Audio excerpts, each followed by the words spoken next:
Welcome back. The big news that we're tracking this morning. US President Donald Trump has said that American military has carried out a very successful attack on 3 Iranian nuclear sites, including the underground uranium enrichment facility at Fordo.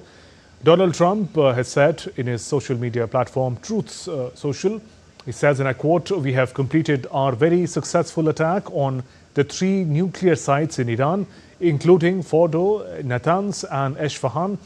Trump adds that all planes are safely on their way home. Congratulations to our great American warriors. And Donald Trump's announcement came just 2 days after he said he would decide within 2 weeks whether to join the key ally Israel in attacking Iran. Earlier on Saturday, there were reports that US B-2 bombers, which carry out the so-called bunker buster bombs, were headed out of the United States. Trump did not say what kind of US planes or munitions were involved. The action came as Israel and Iran have been engaged in more than a week of aerial combat that has resulted in deaths and injuries in both the countries. Israel launched the attacks on Iran, saying that it wanted to remove any chance of Tehran developing nuclear weapons. Iran has argued that its nuclear program is intended for peaceful purposes. Tehran had threatened reprisals on US forces in the Middle East if Trump attacked, but the US president called for peace. Diplomatic efforts by Western nations to stop the hostilities had so far been unsuccessful. That's a big news coming in this morning. US president is also expected to shortly address the nation and the world. Earlier, Donald Trump in social media platform Truth Social confirmed that US military has carried out a very successful attack on 3 Iranian nuclear sites, including the underground uranium enrichment facility at Fordo. Donald Trump said in a post on social media platform that, and I quote, he says, "We have completed a very successful attack on 3 nuclear sites in Iran, including Fordo, Natanz and Esfahan. These are sites known for uranium enrichment that Iran had participated in." Trump added that all planes, after carrying out the operation, the attack on Iranian nuclear sites, were on their way back home. Donald Trump also said that Iran must now agree to end this war. Over a week of intense fighting had been taking place between Iran and Israel after Israel unilaterally launched attacks on Iran. Security experts were on a standby to see what the American action could be. The last one heard from Donald Trump was that America was going to hold for about a couple of weeks and engage and give a chance to diplomacy before deciding on targeting Iran. But the latest coming in from President Donald Trump of the US. And now we are cutting across live to President Donald Trump's address. A stop posed by the world's #1 state sponsor of terror. Tonight I can report to the world that the strikes were a spectacular military success. Iran's key nuclear enrichment facilities have been completely and totally obliterated. Iran, the bully of the Middle East, must now make peace. If they do not, future attacks will be far greater and a lot easier. For 40 years, Iran has been saying death to America, death to Israel. They have been killing our people, blowing off their arms, blowing off their legs with roadside bombs. That was their specialty. We lost over 1,000 people, and hundreds of thousands throughout the Middle East and around the world have died as a direct result of their hate. In particular, so many were killed by their general, Qasem Soleimani. I decided a long time ago that I would not let this happen. It will not continue. I want to thank and congratulate Prime Minister Bibi Netanyahu.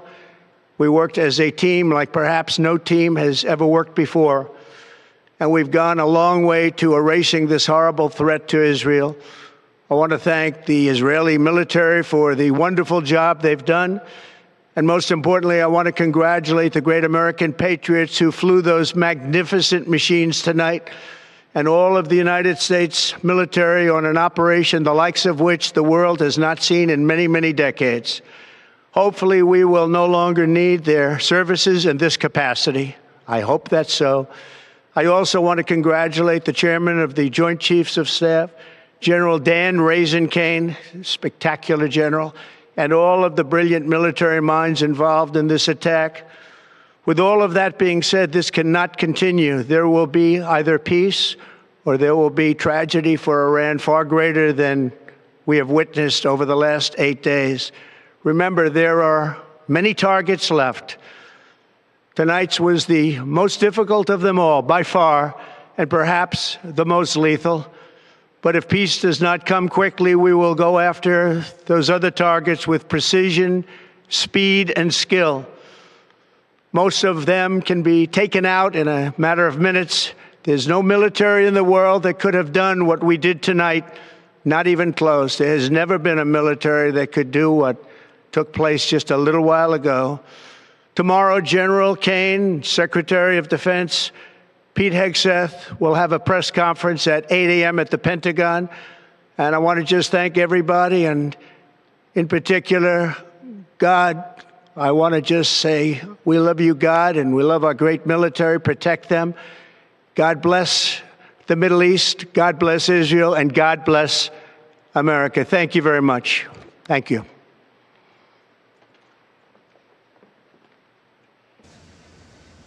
And that was the much-awaited press briefing by President Donald Trump after America carried out those strikes against Iranian nuclear sites, 3 Iranian nuclear sites in particular. And some of the key takeaways of what President Trump said. First, the strikes have been very successful against the Iranian nuclear sites.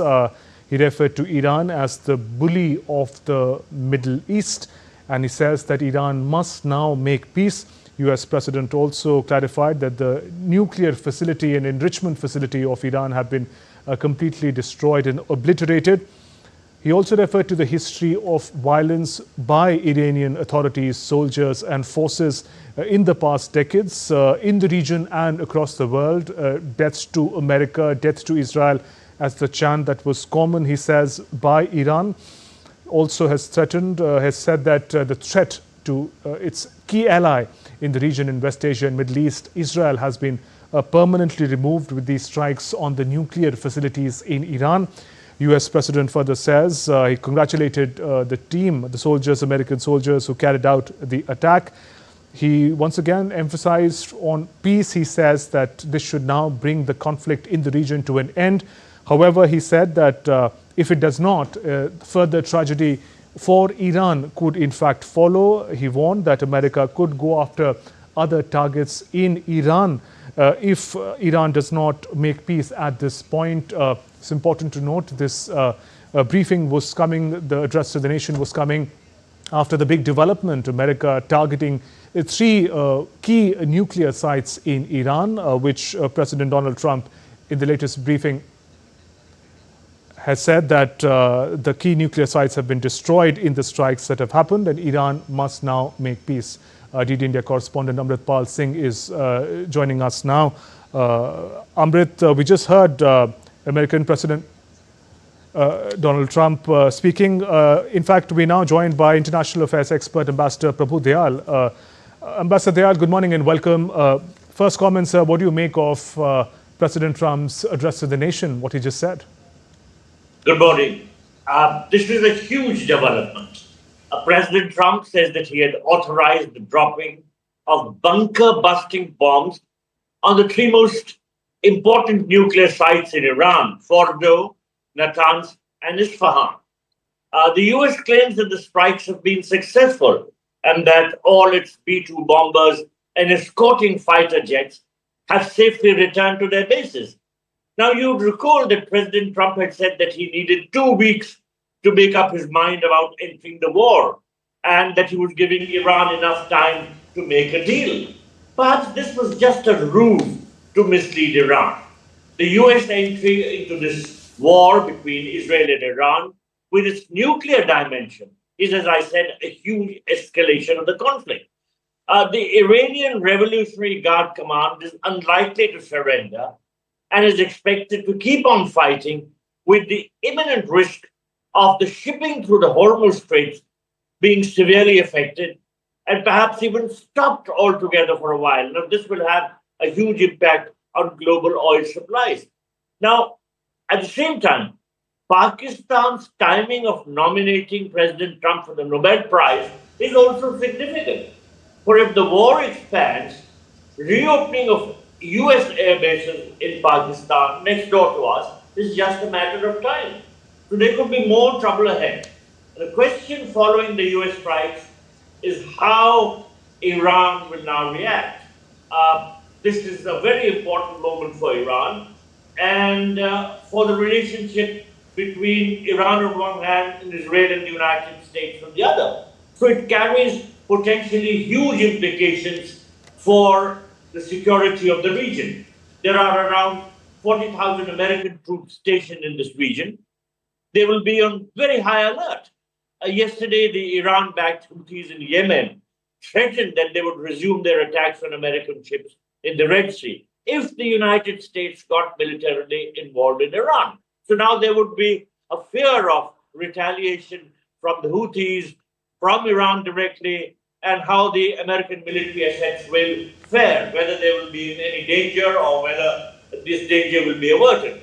So, of course, the overall question now is how Iran will retaliate towards Israel and towards the United States. The Israeli Defense Forces have issued a statement stepping up the state of alert. So the entire region is now in a state of anxiety. There are lots of question marks, not just for the Middle East region, but perhaps for the wider world. And let us see how things shape out. Right. Ambassador Prabhu Dayal, given that the hostilities between America and Iran and Israel are decades old, just want to draw your attention to the words that President Donald Trump used. He, of course, refers to the destruction of the nuclear sites, but he also says that Iran has been the bully of Middle East, refers to decades of aggression by Iran in the region and against American and Israeli sides. I'm just trying to understand, with decades of hostilities, why did America or President Donald Trump choose this moment to launch the strikes? You know, I think it's a very well-planned effort. First, the Israelis attacked in a big way, and they had already weakened Iranian defenses in October last year. And now, again, their attacks had further weakened Iran. So I think the Americans had set up Iran as a target. And of course, the kind of deal which was being offered to Iran was something that Iran was never going to accept. It really amounted to Iran accepting that there would be zero enrichment of uranium on its territory. So the ground was set, and the Americans really were waiting for the right moment to strike. And with the weakening of Iran, I think they felt that this was the right moment. Now, I may add that I've served both in Iran and in the United States. In Iran, I was deputy ambassador in the early 1990s, and then I was consul general in New York. And I've seen the great hostility between the establishment of Iran and the US establishment. As President Trump said in his speech, there used to be chants in Iran, death to America, death to Israel. And I've heard these chants at so many protests which were staged all over Tehran when I was posted there. So this hostility was very basic. Now let me just add. In fact, to Israeli Prime Minister Benjamin Netanyahu. We're getting across live to Israeli Prime Minister Benjamin Netanyahu, who's expected to speak in just a moment. If you can just cut across live to his address. All right, we'll bring you that update in just a bit. Let me return to Ambassador Prabhu Dayal. Ambassador Dayal, the point that you were making, we'll of course bring that live update in just a bit.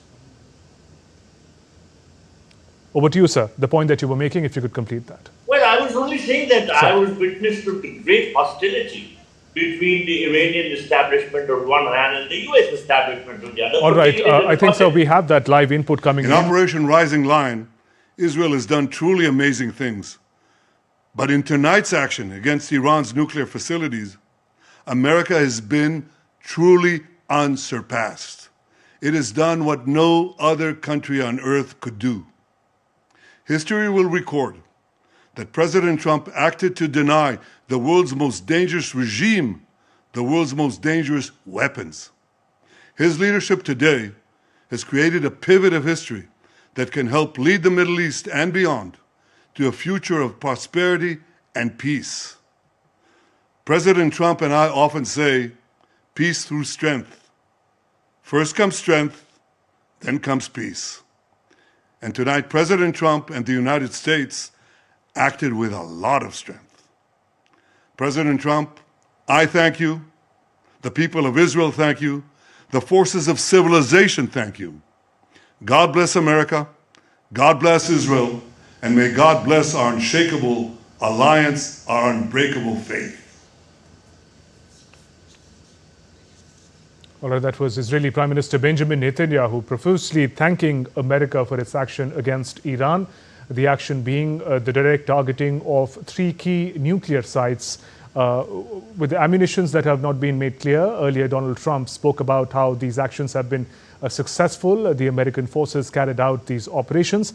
And now Benjamin Netanyahu, in his words, thanking President Trump's leadership, America for tackling the threat from Iran, and said that this could in fact lead to the future of prosperity and peace in the Middle East.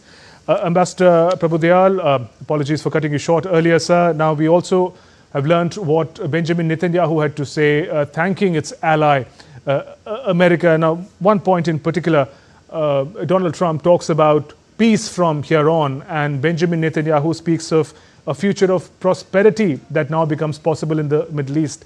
What are the real possibilities of these aims being achieved now? Well, you know, they are saying whatever they are saying on the basis of the assumption that Iran will not retaliate. So the ball is going to be, from their point of view, in Iran's court. The Iranian Revolutionary Guard is known to not sit quiet and take things lying down. So there could be some sort of a retaliation by the IRGC on US bases in the region. Now, whether the other countries of the region will get involved or not is a separate matter. I think that because of the deep differences between Iran on one hand and most of the Gulf states on the other, their involvement is not going to be very likely. You know, there are territorial disputes, for instance, between Iran and UAE over the islands in the Persian Gulf, for one thing. There is the dispute between Bahrain and Iran because Iran considers Bahrain a part of its own territory and says Bahrain doesn't have the right to independent existence. There is, of course, the great fight on Shia-Sunni lines because the Gulf states on the south are Shia states, Sunni states, and Iran is a Shia state. So there are these differences. But above everything else, the fact is that the Arab Gulf states, which are part of the GCC, are very closely aligned with the United States.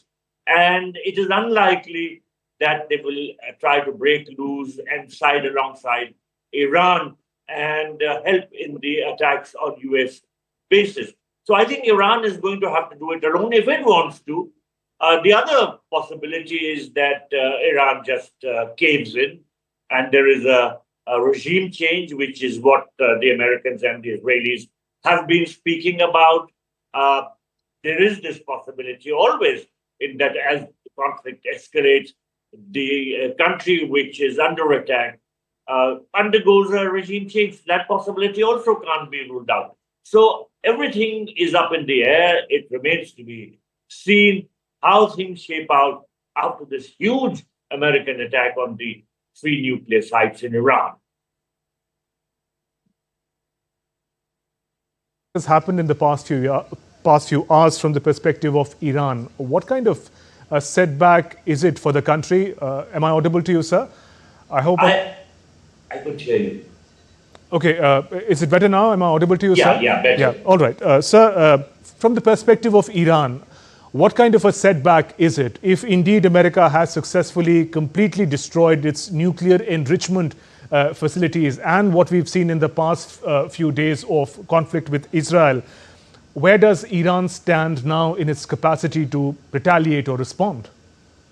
Iran has been greatly weakened because of the ongoing developments in the past 1 year. Firstly, its proxies like the Hezbollah, the Hamas have been weakened, and although the Houthis still retain some capacity to fight, but considering the overall weakening of the main establishment in Iran, these proxies are not likely to continue fighting as before. Secondly, Iran's own defenses have been badly affected from October last year. Then, the Iranian economy is in shambles. The cost of living is very high. The Iranian currency has been plummeting. And there are lots of questions which are being raised by the common person in Iran about why his life has been reduced to this mess. So it is likely that there could be some sort of a movement towards the ouster of the Islamic regime. Of course, the Iranian Revolutionary Guards will stand alongside the regime because they are fundamentally aligned with it. It remains to be seen. Of course, as I said earlier, Pakistan is playing a very tricky role because while originally it had criticized Israel, but now with the sort of relationship which Trump has managed to forge with Asim Munir, things could shape in a totally different direction. And in fact, Pakistan has nominated Trump for the Nobel Prize. And as I said earlier, the likelihood of the United States getting access to US bases again in Pakistan, it will certainly secure US interests on the eastern flank of Iran, and that could mean more trouble for this beleaguered country. So I think Iran's own troubles don't seem to be coming to an end. In fact, they are going to escalate, and it remains to be seen how the internal developments within Iran are going to shape up. Right, sir. And given how you're highlighting Pakistan's curious role in these developments, how should India be looking at how things are unfolding? Well, India has to be absolutely on guard. We have interests all over the Gulf region. We have about 10 million Indians living in the Gulf. And we do not want an escalation of the conflict because that would affect our interests and our people. So first of all, India should try and do whatever possible to counsel mediation and to sort of try and ensure that there is no further escalation. But things are not totally in our hands. I don't know whether the Iranian establishment is prepared to downscale things from here or whether there will be a further escalation. For one thing, the United States has sent out a very clear signal that it doesn't mind the conflict going on because it sees it as an opportunity to continue to strike at Israel. So in this context, we have to try and see how we secure our interests. Of course, there's no question of India trying to sort of get directly involved in the military aspect. But in the diplomatic side of things, India does have a role to play. And India, alongside other countries, including the United Nations itself, can try and bring about a swift end and a settlement to this ongoing problem. Because, as I said earlier, the escalation or the widening of the conflict is certainly not going to be in our interest. And sir, finally, given that there was some investment in diplomacy by all sides in the run-up to what has just happened, how would you also view these developments, the American strikes on Iranian nuclear facilities from the perspective of international law, particularly the targeting of nuclear facilities and what that could entail in terms of the dangers to the region and the humanity at large? Well, international law always goes for a sixer when situations like these happen. It is certainly against international law to wage strikes against a foreign land. And it is certainly not acceptable. But then how does that matter? Because now what prevails is this old maxim, might is right. if you have the capacity to carry out a strike like this, and if there is not enough power to stand up against you, in other words, if not many countries of the world in this sort of a situation are prepared to stand up, condemn it, then it passes. And that is what is happening, and that is what will happen. The US is so powerful, and that no country in this particular Middle East region will raise its voice. So, as I said earlier, international law has gone for a sixer. There, Ambassador Prabhu, appreciate you joining us this morning, sharing your perspective. That's all for this edition of DD India Live. Let us know your thoughts on the news of the day. For those on the go, you can get all the latest news and updates from India and across the world on DD India mobile app. This app is available on both Android and iOS platforms. You can scan this QR code on your screens to download now. And we'll be back with more news as it breaks here on DD India. I'm Shubhendu Ghosh from all of us here in Delhi. Thanks for watching DD India Live. Namaskar.